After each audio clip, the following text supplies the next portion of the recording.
Hi, welcome to Culture Shock. So here's a piece of random general knowledge, but one that I think is supremely interesting and one that I think we should examine much more closely.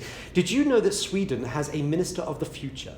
There's a lady called Christina Persson who works within the Ministry of Finance, whose job is to lead a team of 50 people who look 5, 10, 15, even 50 years into the future.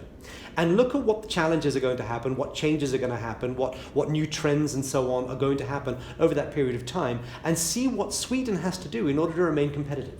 Now, isn't that a hell of an interesting thing? I mean, we have a change management process where we divide teams, leadership teams, up into the Department of the Future and the Department of Nostalgia inside organizations, and look at the things that we can change and things that we need to keep the same. And so I recognize that the process of change is one that we need to think about much more deeply than we actually do. We can't just run at stuff and hope that we get it right. Not if we aim to be super competitive.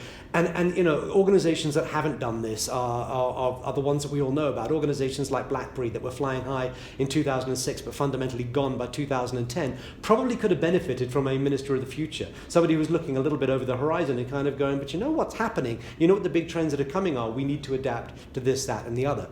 Now, how that will pan out over the next 50 years, I don't know. It'll be really interesting to see if Sweden remains this really competitive country with really high employment, etc., because that's the job of this particular ministry. But what I find interesting is the opportunity it presents to organizations. We are always talking about the way things are changing. And in fact, unfortunately, as I speak to you now in South Africa, there's a lot of organizations shedding jobs because the economy is changing and there's shifts in new technology and whatever it might be. There are reasons that we don't need our people on board anymore. But my question will always be, should we not be looking for ways to keep our people and keep them involved? What changes are happening that we can start to adapt for? What new technologies can we embrace? What new products can we start to produce? What new demographics and markets can we start to serve that will enable our people to retain their jobs 5, 10 years into the future? We want to have our good people on board. We want to retain those for the long term, and that means that we need to be future-looking organizations. So we need to start having a view of all of this. And I think the response most organizations have is, the world is changing, we're passengers, and we just have to go with the shifting tide. And if that means that, you know, where we are right now means that we'll have a smaller workforce in the future, then so be it. But that's a break of the social contract that we have, and that's a bad example of engagement.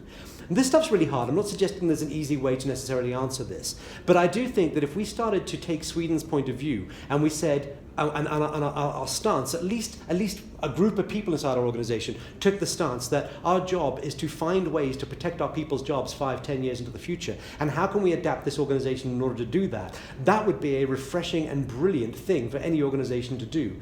It would be one that I think would be front page newspaper stuff for a long time, and one that would set the trend for everybody else. And is that not, after all, one of the key goals of culture and engagement? To keep our good people, retain them, and keep them engaged.